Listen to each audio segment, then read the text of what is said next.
I'm Ed again, and this is Atheist the Bird with No Cage, and today I'm going to play No More Mr. Nice Guy a little bit. I want to talk about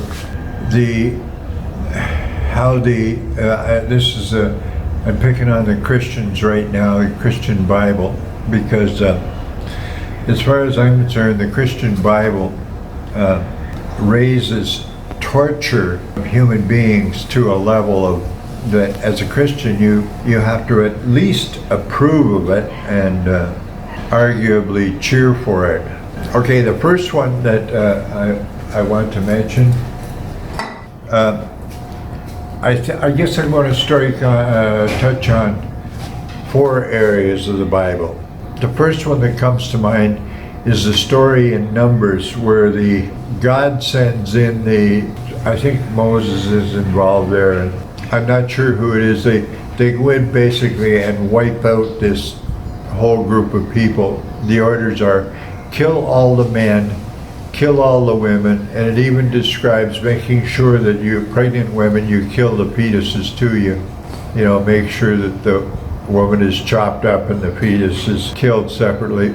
But keep the virgins for yourself. That's the order.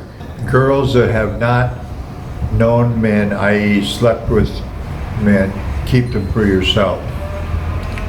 Now, I'm in this video, I'm concerned about the torture part, but obviously I'm awful suspect about the idea of keeping the virgins for yourself.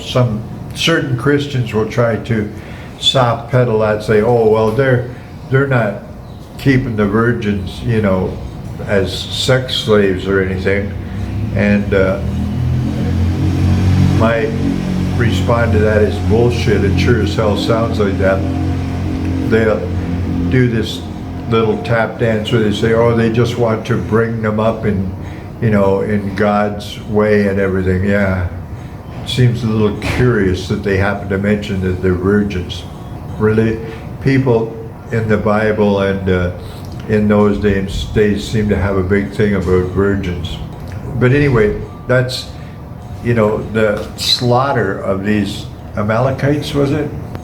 I probably won't have that right, but doesn't matter.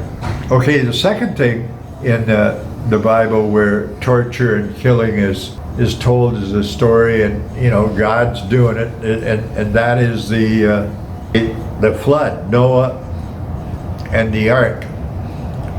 Now, here's a story where God sanctions this, and it's beyond me why this all-powerful, this guy can do anything, decides that the world is messed up and that people are being sinful or whatever.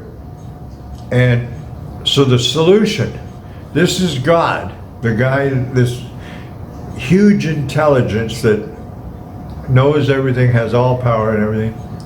His solution to this, all these people are messing up that he's created, and his solution is to take one guy and his family, Noah, who turns out to be a drunk, and flood the earth to kill everybody on the earth. Men, women, children, except for the 8 on the ark. All the animals, I don't know, I guess the story doesn't say, I guess the fish would make out okay in this global flood where the water was right over the mountains and everything. But I mean, okay, here, this is starter. This is the deity that we're supposed to worship, and that's the best thing. I mean, he has the power. Even if you agreed that, look, everybody's messing up, there's too much violence, there's too much whatever going on, and he wants to start all over again. Well, first of all, I don't think that his choice of keeping Noah, why not just go, everyone's gone, all the people are cease to exist, and we'll start over again. We'll do another Adam and Eve. See if that works any better. Maybe this time he can do a better job of making the people and designing them so that they don't mess up. So that's the second one.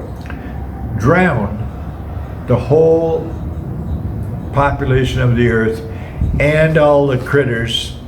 And I argue that drowning that's not a pleasant way to die. It's very painful and torturous. And this is the guy that we have to. Okay, so the next thing, after this flood where he restarts the whole thing again, down the road we go a little bit and things are messing up again. So now his solution is to send his son down to earth, and we're going to torture him to death in this spectacular, gory way, according to the story, of crucifying him. In other words, nailing him up to a tree or a cross or whatever. And I mean, people to this day wear a crucifix around their neck as what? They're honoring this torture thing.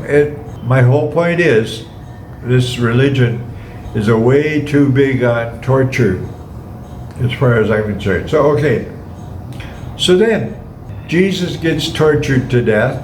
Now things are still going wrong.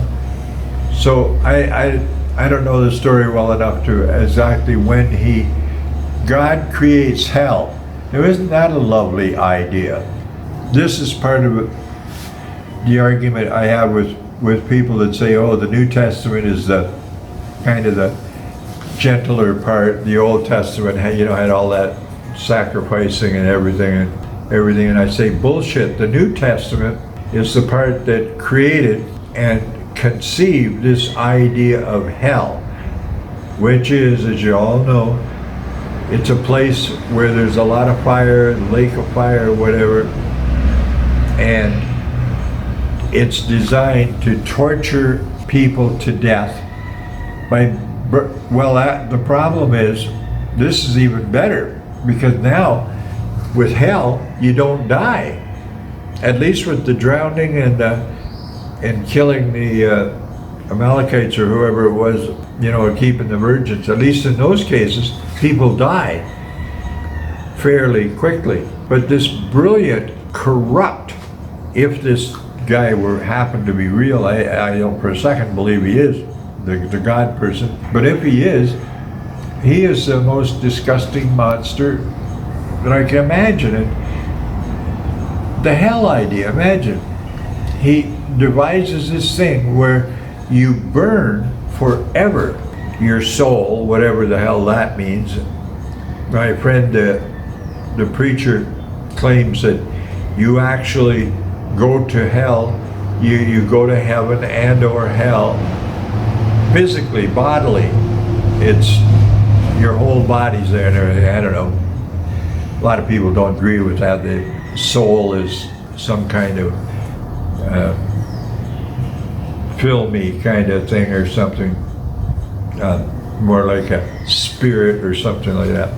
But once again, the point is, when New Testament people talk about the milder, gentler Jesus, well, that's where we discover it doesn't appear in the Old Testament as far as I can see.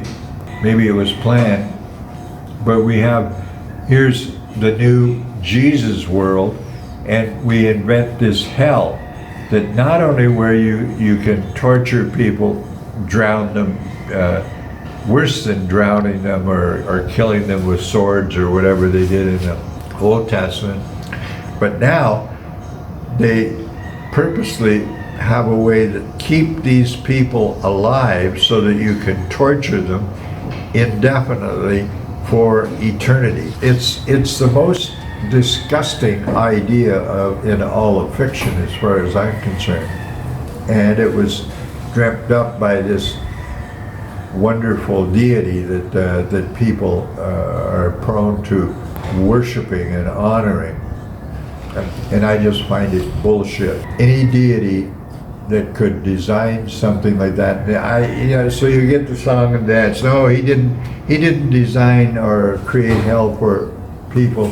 He created it for the devil and the bad angels when they turned against God at some point. I don't give a shit what he sends the book plainly says people go to hell and suffer and for eternity. There's no end to it. It just goes on forever. And once again, I know I'm repeating myself, it's the most disgusting idea and example of honoring torture in a celestial tyrant who would design something like that. But Christians are, want to honor him and, oh, God is wonderful, God is kind, God is loving. Yeah, bullshit. They're not paying attention to what their thing is all about. The idea of raising torture to a celestial level like that and making it somehow a good thing is beyond me. And I think that especially Christians need to reread and reinterpret their Bible and just think about this. They want to talk. You talk to Christians, they're just like the Islamic religion. Oh, it's all about love and God loves people and brotherly love and love your enemies and all that. Yeah, well, read a little deeper.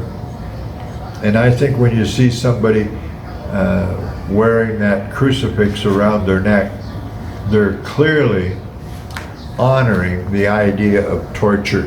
And at least I'm thinking of I wanted to talk about the main three, which is the flood, the crucifixion, and then the creation of hell that mostly appears in the New. But there's also, of course, the one back further in Numbers where they genocide, kill off this whole group of people with swords and whatnot, keep the virgins for yourself. Anyway, that's my sorry about today. I'm on a rant and I'm angry. I'm not angry at Christians. I think they're victims of coming to believe something. And I think that most Christians are okay people. They just ignore that part about the torture and so on, as they, for example, ignore the part about how witches should be put to death and homosexual people should be stoned to death and all that. Most Christians are decent enough, but they somehow just avoid that, yet believe in this overall thing. I think they need to rethink what it is that they are supporting and honoring there. And what's the date? I think we're in, yesterday was the 29th of February, because this is a leap year. So today is the 1st of March, right? 2nd of March? Mm-hmm. Okay. So the day before yesterday, I guess, was the 29th of February. And anyway, once again, I'm Ed. This is Atheist, a Bird with No Cage. And that's all for today. Thank you.